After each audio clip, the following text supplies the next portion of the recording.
All right, looks like most people are filing in already. We have a lot of great information to cover, so I'm going to go ahead and get started. Good afternoon. My name is Lucas Lachance. I am the partner that oversees practice growth here at Lane Gorman Trubet, and I'm excited to welcome you to our webinar this afternoon. This is the 5th webinar in our 8-webinar series. All of our webinars are open for registration, and you can check out the full list on our events page, and we'll also drop a link for it in the chat in just a minute. I'm so excited to see everybody here. We have a special event coming up next Thursday. We have a webinar at 11 a.m. and we're excited to present our marketing manager, Josh Woods, and our marketing analyst, Katie Cook. We'll be doing a live demonstration of ChatGPT based on attendees' suggestions, and we're going to show you how to master the art of writing an effective ChatGPT prompt. You can also sign up for that one on our website, and also the link will be in the chat shortly. See a lot of familiar faces on the attendee list today, which is great. We're happy to have you back. For those of you who are new to LGT, we are a mid-sized accounting firm based here in Dallas with an office also in Houston, and we are for businesses of all sizes. Our focus in 2023 is providing good education back to the communities that we serve. These events are created to help your business grow and thrive. In our webinar series and in our live events, we cover a broad range of topics that are impactful to businesses in the construction, manufacturing, and distribution, auto dealer services, real estate, and not-for-profit industries. We also want to make sure we're providing you with topics that are relevant for the business that you're in. So please make sure you fill out the evaluation at the end of the event and be sure to leave your comments on things that you'd like to see in the future. This webinar is going to be available as a recording within 48 hours from today, and it will be sent to you via the email that you used to register. You can also view it on our YouTube channel, and a link for that is also on our website. If you have any questions about today's presentation or any services in the future, we'd love for you to set up a free consultation to determine how we can help. Please email us at askus@lgt-cpa.com. This is a continuing professional education event, and you'll receive 1 hour of CPE upon completion of the class evaluation. We know the drill. We've done this before. You don't get the credit and your certificate until you complete the evaluation, and let us know what you liked about today's event. Please make sure you take the survey to gain access to information for the presentation materials as well as your CPE certificate. If you have any questions as we're going throughout the presentation, utilize the chat function to do so. We're going to probably review those toward the end of the presentation, but we'll be monitoring those and try to answer as many as we can. Okay, so that's all the housekeeping stuff. Now to get on with the good stuff. I'm really excited to introduce our speaker today. PeriSean Hall is a speaker, author, and coach. She's known for her vivacious and engaging personality. PeriSean has illuminated on the following professional platforms. She's been a main stage speaker and singer, industry news anchor, reporter, and producer, live events show producer, radio personality, and MC and stage performer. Once a shy adolescent who hid her talents and gifts for many years, she had but no choice to emerge boldly and confidently from the stage fright to the give me the mic PeriSean you're about to see today.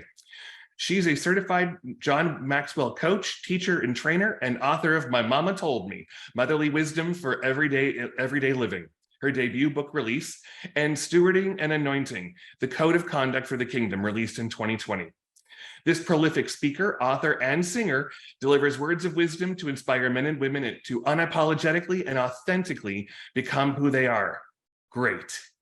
PeriSean, welcome. I'm so happy you're joining us today. We're happy you're here. Wow. Thank you, Lucas, for that great introduction. It's so good to be here. So glad to have you all. And I also want to issue a special thanks to Lane Gorman and Trubet LLC for having me today.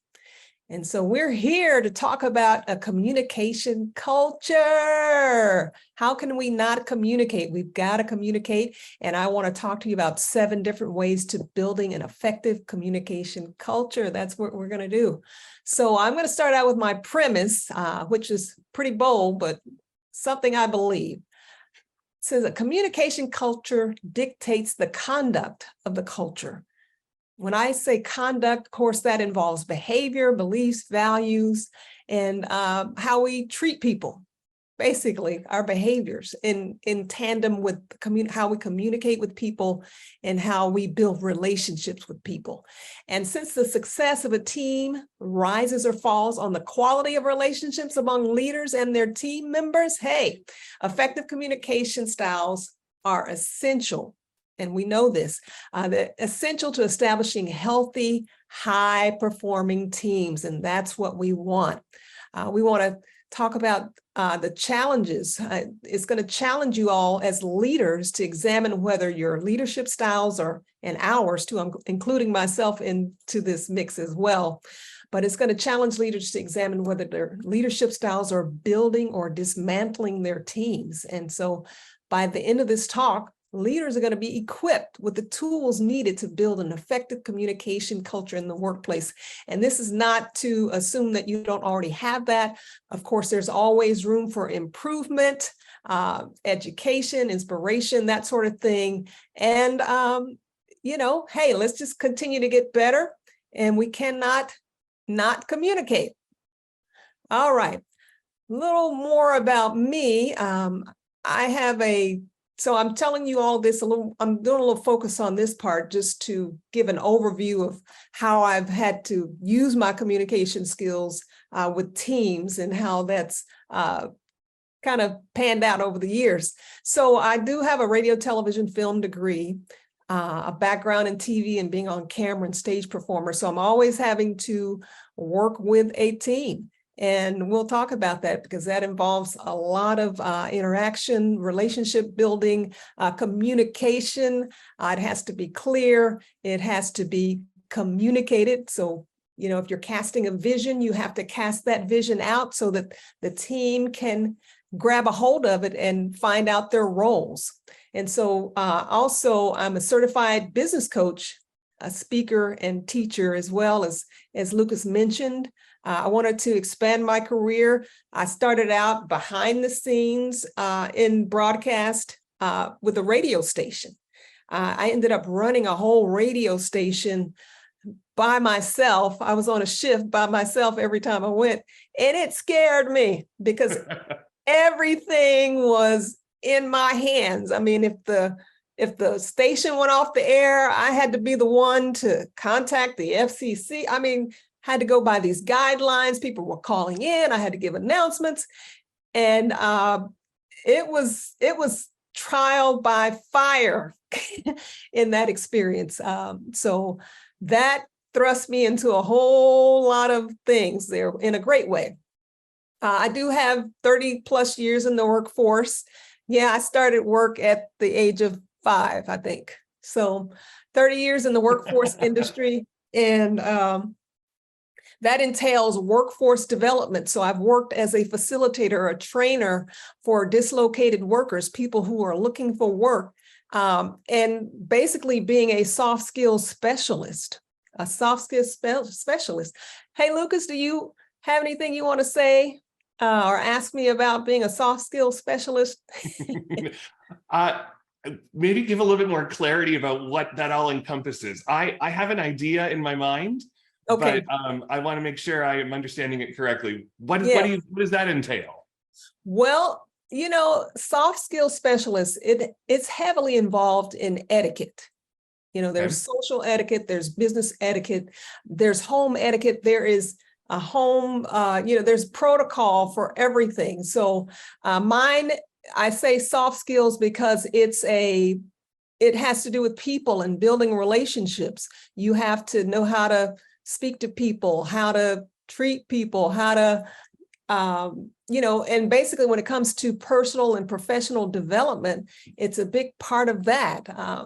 Learning how to have more confidence and learning how to excavate the greatness that's in you, so you becoming the ideal person, the great person that you were designed to be, and in addition to professional development. So many of the workers that I work with in the workforce, they had to learn interviewing skills because things are always being updated. So I was teaching courses on that, and they had to learn how to, business etiquette. I mean, do you shake hands? Of course, we're in a different world these days, so shaking hands has become optional. Yeah.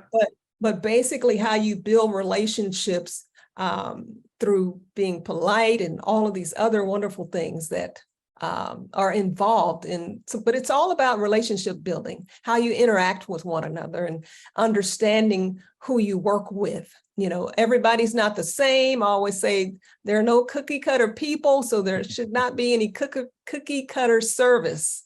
And so that's soft skills. You know, they call them the soft skills. If it's conflict resolution. And we know that we have that in life and in the workplace.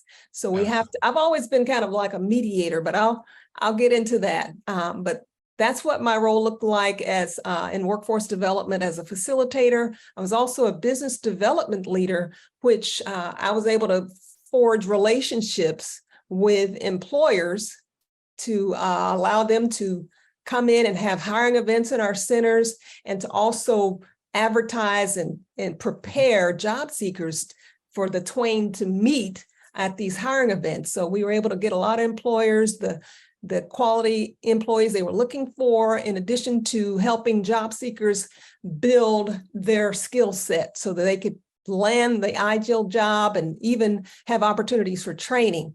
And I also used to conduct, and this was really kind of hard, you know, I had to conduct orientations and schedule hiring events for people who were being laid off. So that meant I had to go on site at the event and talk to people who were losing their jobs. Yeah. And many of the people had been there 30, 40 years. And so how do you approach that? You know, I'm not just presenting information, but I'm having compassion in my heart for these people, and also resources, and having to encourage them, because some people were devastated. Yeah. And so from my perspective, from my soft skills perspective, I wanted them to know that, hey, this is a new beginning. This is not the end. You know, sometimes things happen in life that we aren't able to predict, but how we come out of it and, you know, work through it, that's key.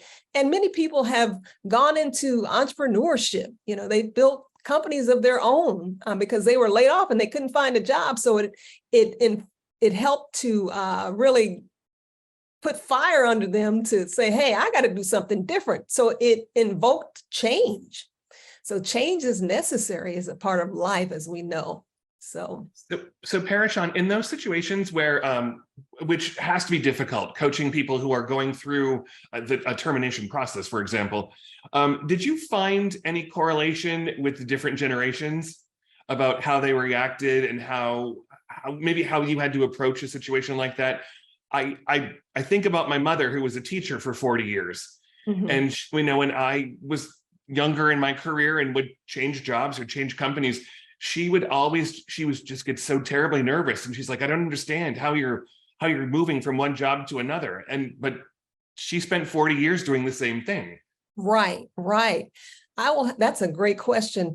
I will have to say that most of my audiences were older workers. Okay.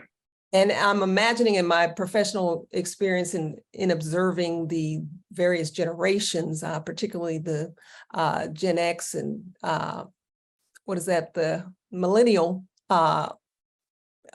audiences, they were more resilient, of course. And many of them are business owners. You know, yeah. They really don't. Some of them don't like working for companies, so they want to build their own thing. And a lot of them are very successful. But I was encouraged to see the older workers slowly over time open themselves up to new opportunity and discover new hope. You know, hope is a type of soft skill. You know, I love to give people information and say, hey, it's not over. I want to encourage people. One lady was like, well, what am I going to do? You know, I've been here forever. I said, well, this is an opportunity to build the new you. And sometimes we get lost in our jobs, and we just kind of become robotic sometimes. If we've been doing it a long time, that's the only vision that we've seen. And so I think it's a good thing in many instances for us to be shaken up a little bit and say, hey, I got to do something different. It's a different world we live in today. So all of us have had to learn how to make shifts and adjustments, right? Absolutely. All right. Well, I am anxious to see what kind of leadership style I have. So, Okay, we'll get there. no. We're on the way. Okay, but I wanted to close out this point with of course, how important team member works. Let me slow down. How much it is to build a team, how important it is, because things don't work fluidly otherwise. All right.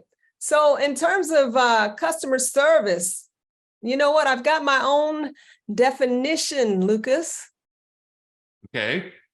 Well, some people I've heard say customer disservice. I mean, customer service is not what it was and it's a lost art, that sort of thing. Well, I don't buy into that. So I was inspired with this definition of customer service. Customer service is really customized service.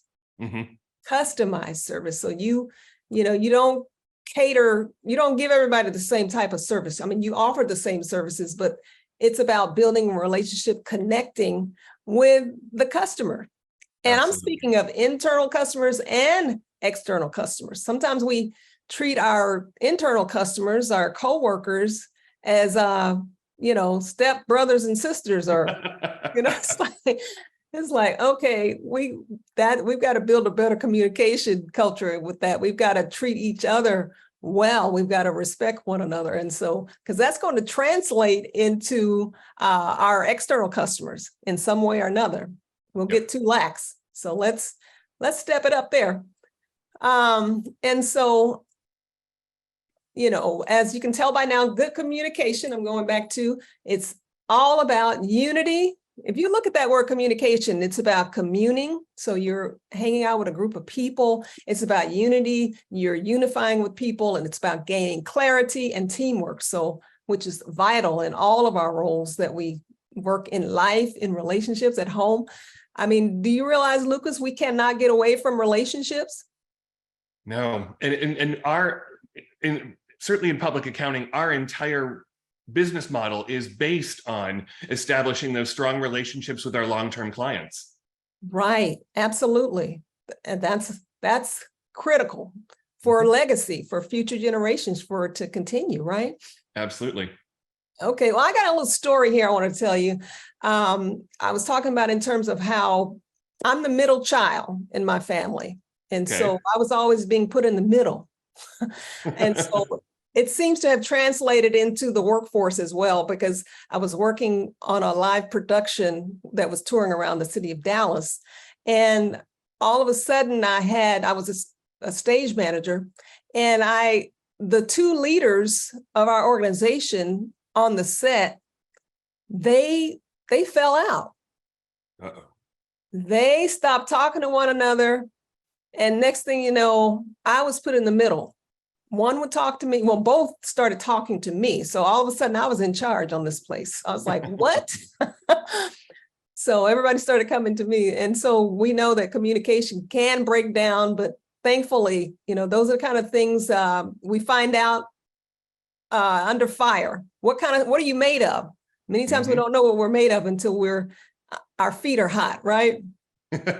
So it's like I was a middle woman. So anyway, that was a trial by fire experience, as I mentioned. And just a quick note, yep, I told you I'm a middle child, and good manners and good conduct were non-negotiables in my family, right?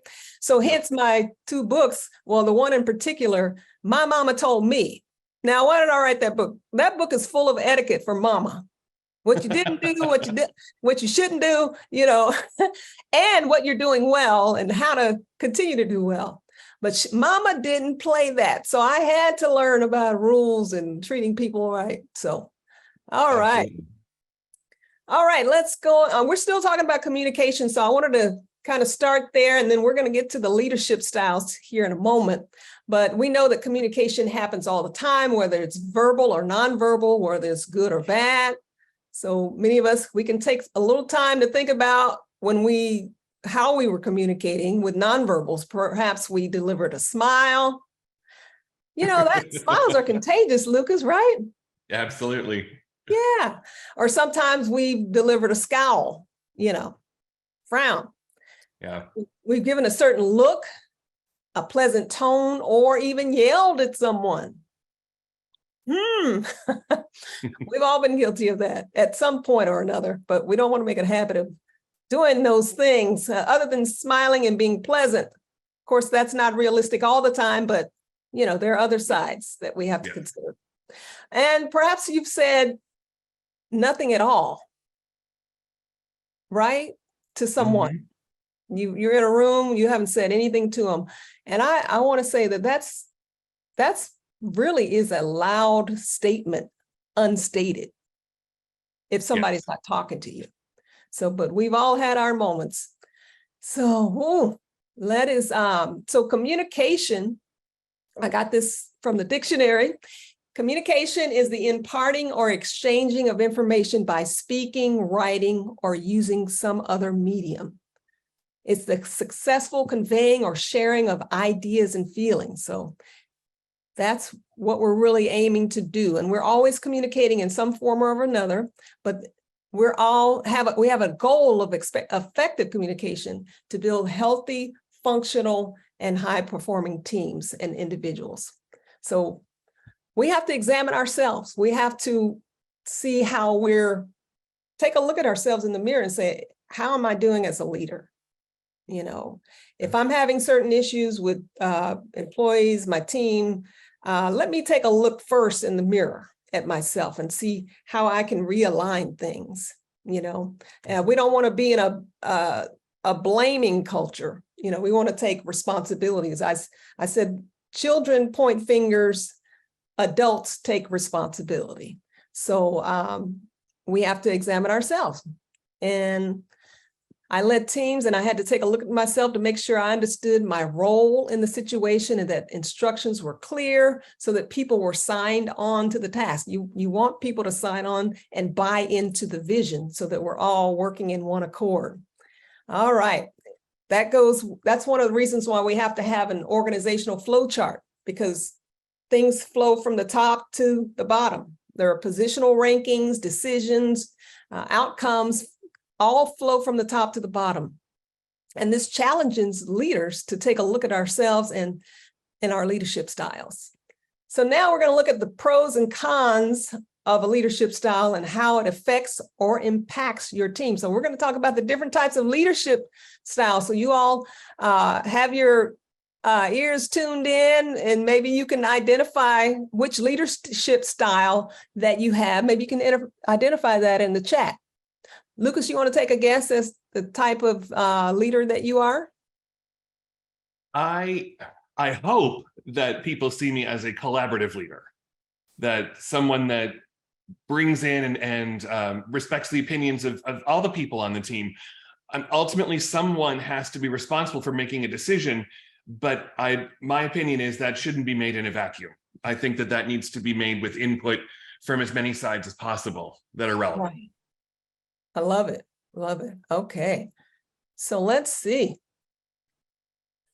Oh, well, actually, let me go back to here. I got ahead of myself there. I want to talk about quickly what is culture. And I got a definition both from Indeed.com and from LinkedIn, just to balance things out. According to Indeed.com, a business culture refers to the set of behavioral and procedural norms that can be observed within a company. This includes its policies, its procedures, ethics, values, employee behaviors, and attitudes, goals, and code of conduct. All right. And the LinkedIn article on business culture, it says, not every company needs to have a mission statement, philosophy, and code of ethics. But one example of a company that has all three is Google. Would you all agree? Yeah. Its philosophy is a set of principles that govern work, its mission statement about why they work, and its code of ethics about their values in doing work. So these positions, this positions Google's identity in the minds of those inside and outside of the company. All right.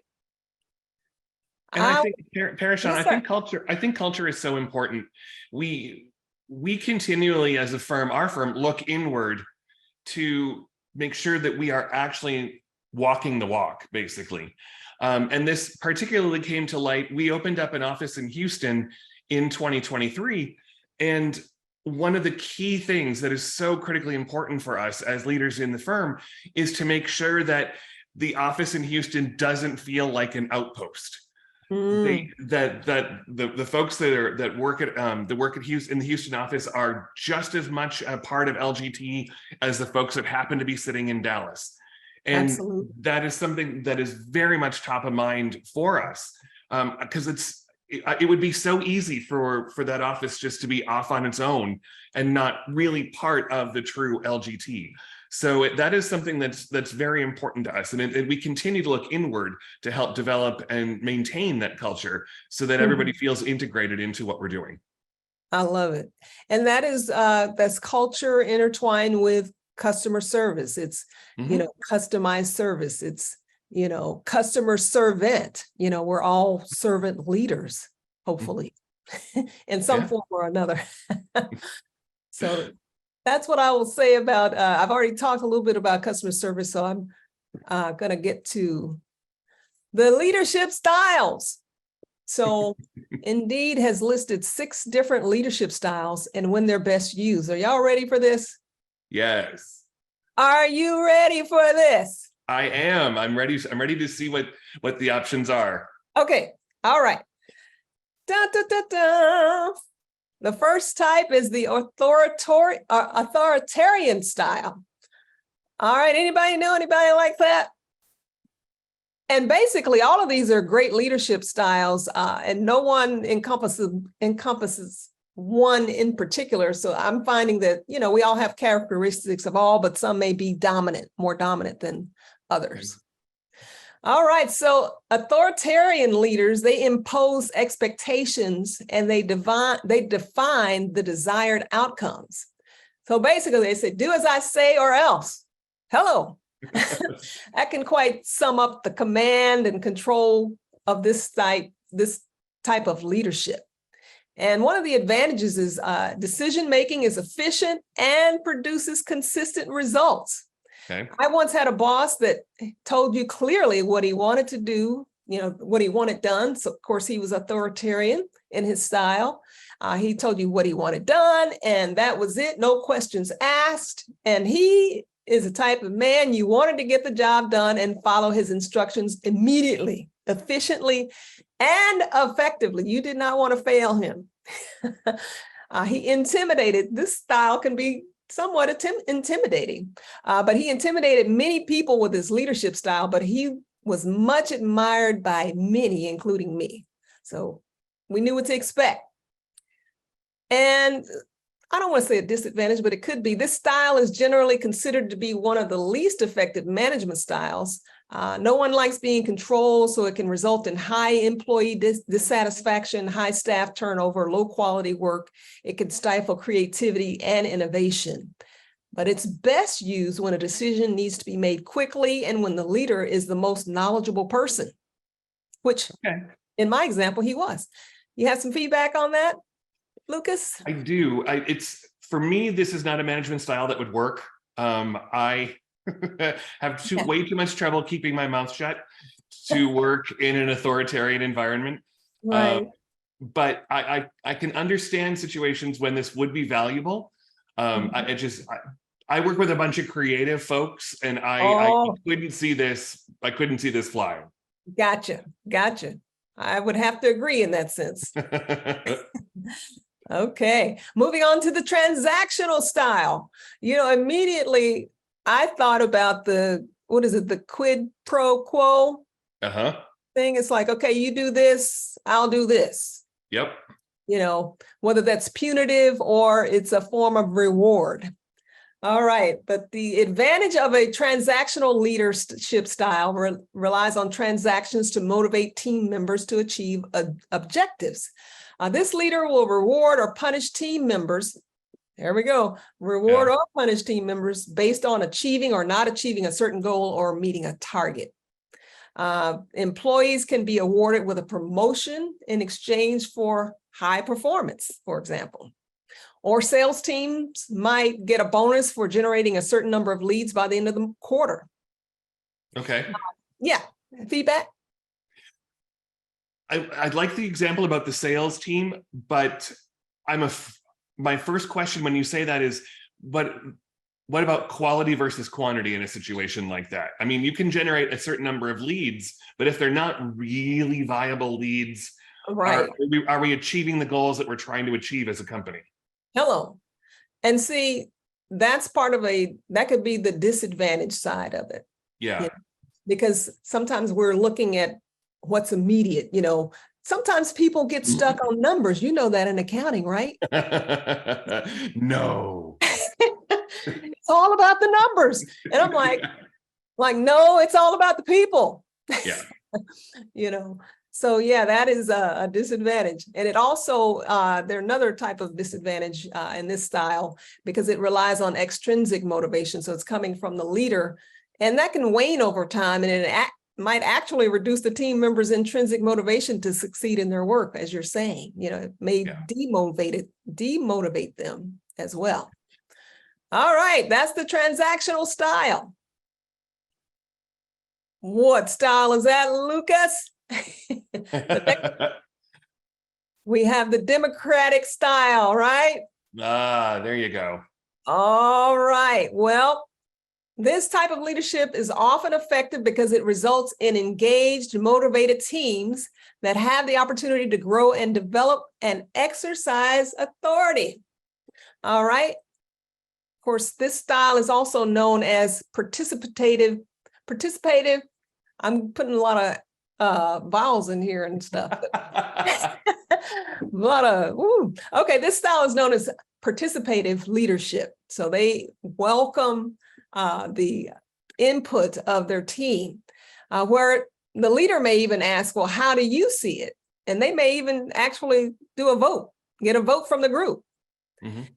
This leader offers guidance, but they also participate in the group's processes and encourage input from the team, which is, I think, one of my styles as well. I'm a little bit democratic. I like to get everybody involved in their opinions. Okay, if there are the disadvantages, if there are disagreements in the group, decision-making can be time-consuming. Yeah. So we'll have to have a type of style mixed in there that say, hey, we're going to move this along. Yeah. And as a leader, you can just cast the vote. Let it be done. But it's best used in companies that focus on creativity and new ideas. So perhaps would that work for your firm, Lucas? It certainly would work for our practice growth group. Yes. Okay. And honestly, I think this style of leadership requires a fair amount of trust. Mm-hmm. Yes, sir. You have to. I feel like you'd have to be in a situation where you could truly voice your own opinion comfortably without fear of repercussion. Right. Okay. How are our chatters doing? Are they making any comments about the style? Have they identified their style yet, their leadership style? Not yet. I think we're waiting to see what the other ones are first. Then we'll do a quick poll. Okay, good. Sounds good. All right. So moving on to the next one is coaching. Where are our coaches? I'm part of that too. As we continue to go along, we'll see ourselves in not just one, but probably more dominant in one than the other. But I think we all have somewhat characteristics in some way or another of each. Yeah. All right, coaching leaders. Advantage. Coaching leadership enables personal and professional development by creating opportunities for growth and creative thinking. And these leaders are also visionaries, and they motivate their team members to be excited, let's go, and encouraged about the vision. Now, there is a disadvantage. This also can be time consuming and demands a lot of energy from the manager or the leader. It's like you're expending all this energy. Have you ever just been with someone, you're speaking with someone and you're all hyped up and, they haven't changed their countenance or anything. They're just kind of sitting there looking at you. Right. You want somebody to be receptive and bounce that energy off of. Absolutely, absolutely. Because there is a lot of energy, as it states, being expended. So it may as well be worth something. It's like, it's best used when you want to promote and develop talent from within the organization. Okay. So hopefully we got some more coaches out there, I'm sure. Transformational. Oh boy, I love this one too. Man, these people, they are the disruptors, I like to call them, right? They are viewed as a highly effective leadership style. These leaders motivate and inspire employees, and this promotes positive changes in teams. So they challenge their team members to think outside the box. Oh my goodness. And don't put status quo in front of these leaders. You know, this leader is not, it's like status quo has got to go. We got to do something different.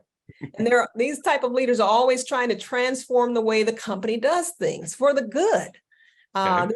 They empower team members to practice their leadership skills, and there is less fear of failure because we're trying out ideas. We're getting, new inspirations, new goals. It's like, how exciting can that be?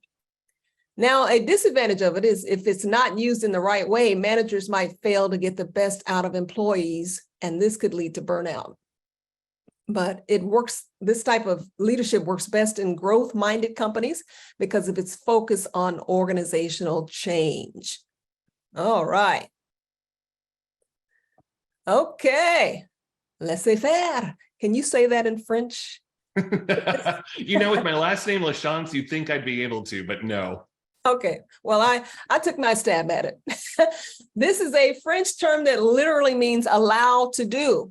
They allow their workers to be independent with little to no supervision or guidance.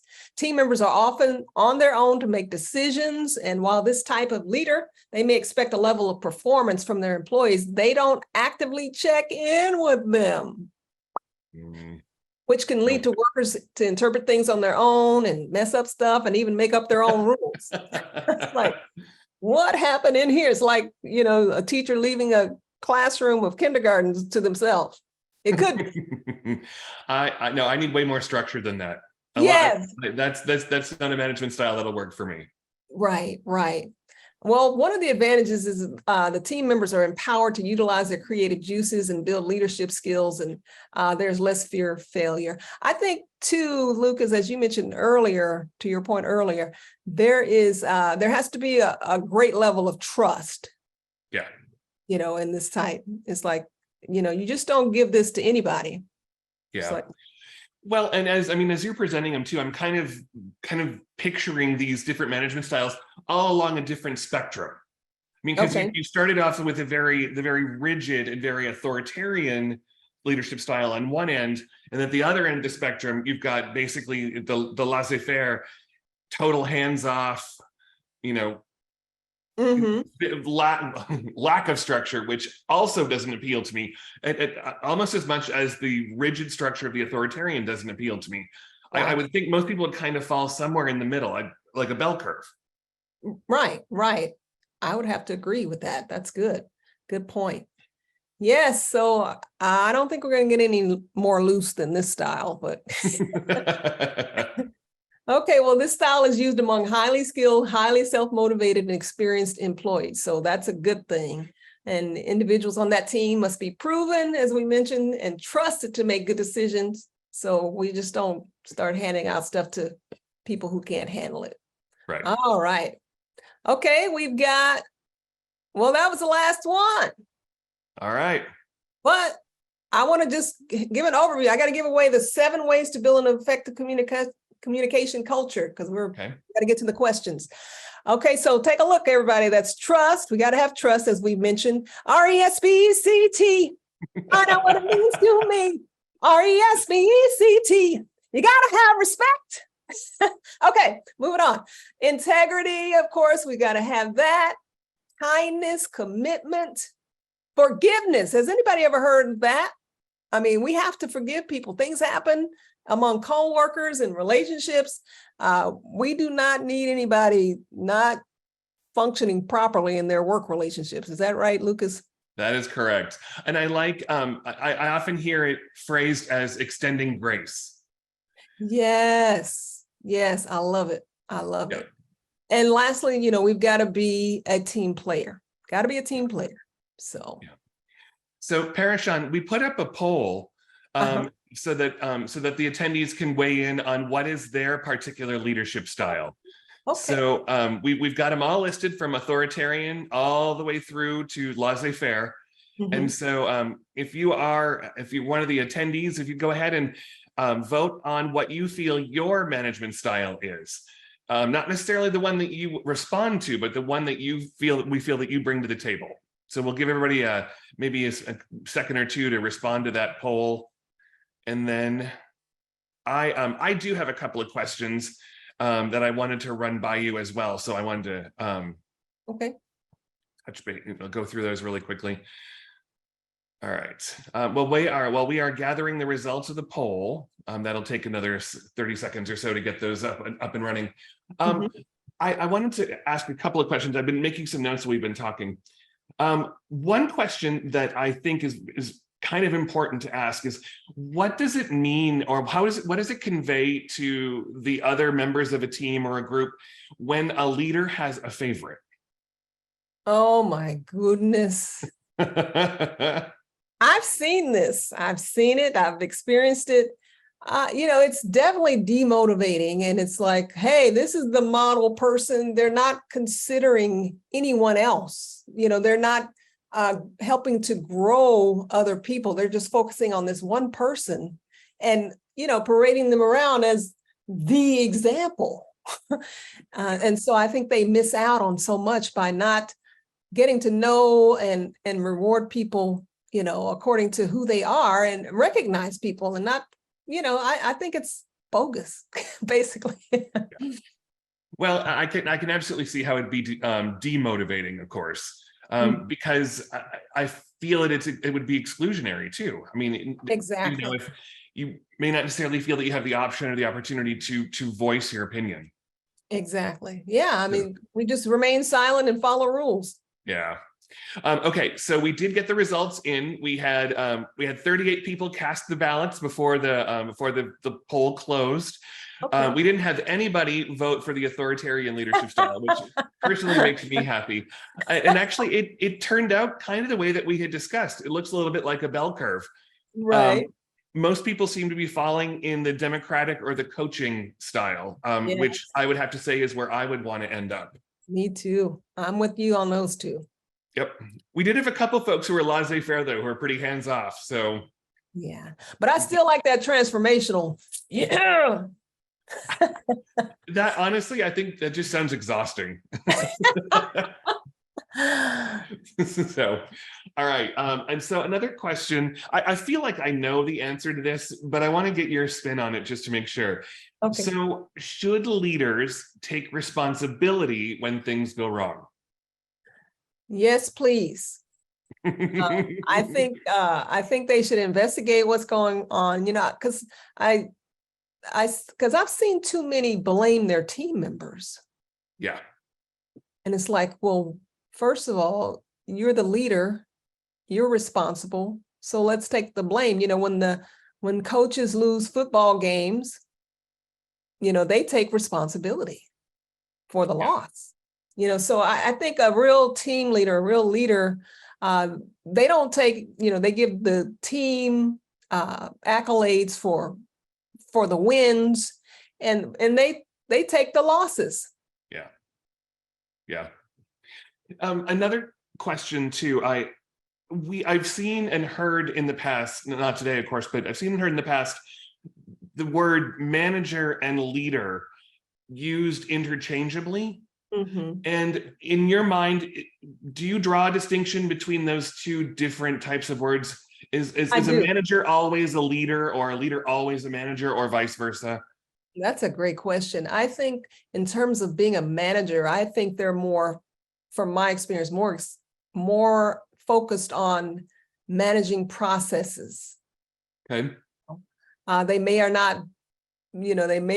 not have skills to manage people well, but they're the ones who make sure they can check all the boxes and, you've done what you were asked to do.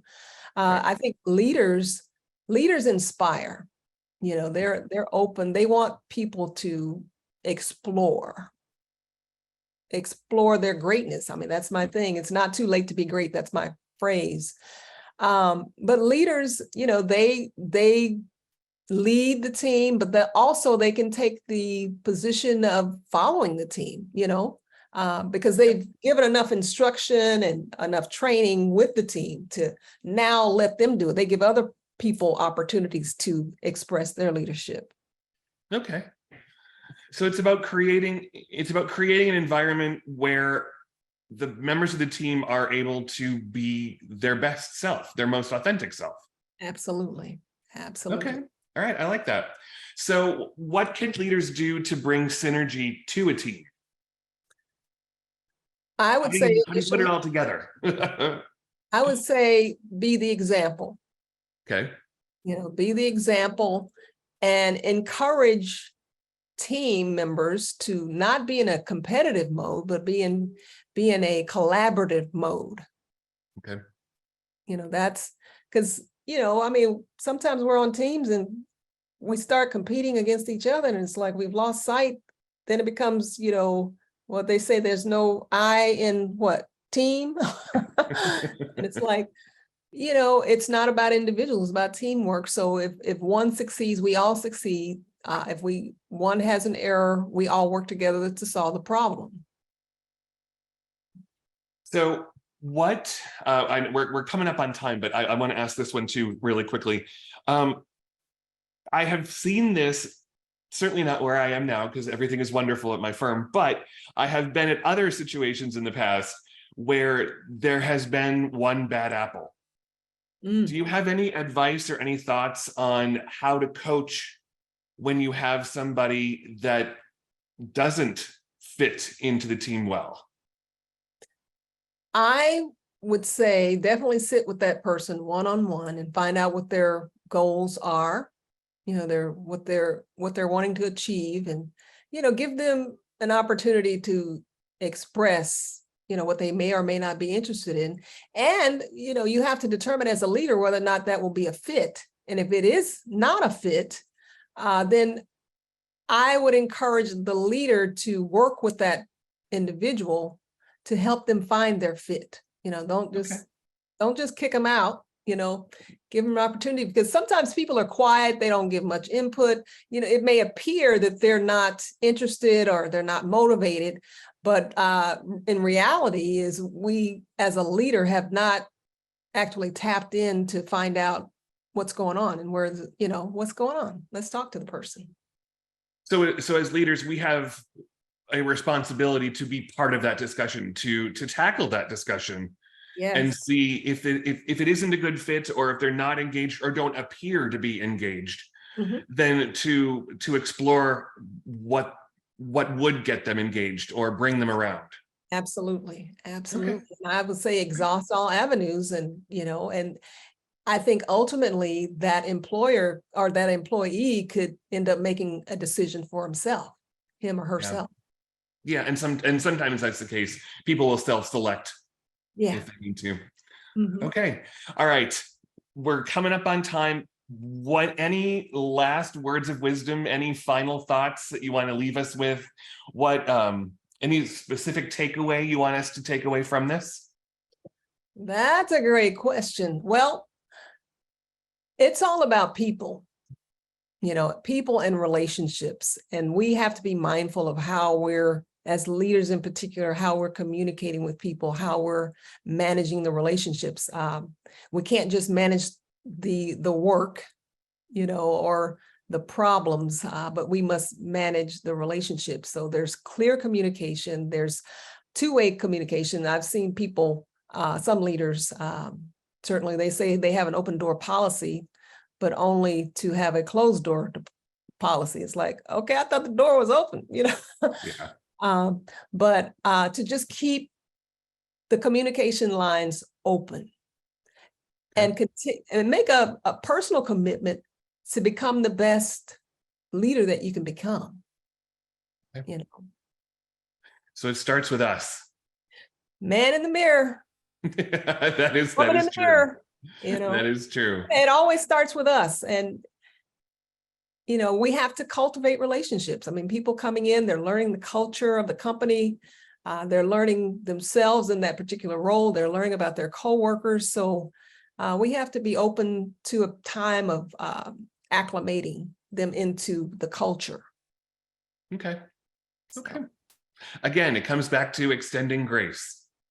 I love it. Extend grace, because Yep. we need it. I need it. Yeah. All of us need it. Yeah. Yeah. Well, PeriSean, thank you so much for teaching us today and for entertaining us today. It's been wonderful to have you here on our webinar series. And so thanks very much. I look forward to where our paths cross again and where we can help one another out. All right. Likewise. Thank you so much for having me. I've had a ton of fun, and hopefully everybody's gotten something out of this. So sounds great. Everybody, thanks so much for joining us. Again, watch for the email that will come out with the link to the evaluation. We'd love to get your feedback and your thoughts on other opportunities and topics for future events. And also that's where you'll get your CPE certificate. Thanks so much for attending. We'll catch you at the next one. And don't forget next Thursday for the ChatGPT prompt webinar. Talk to you soon. Bye-bye.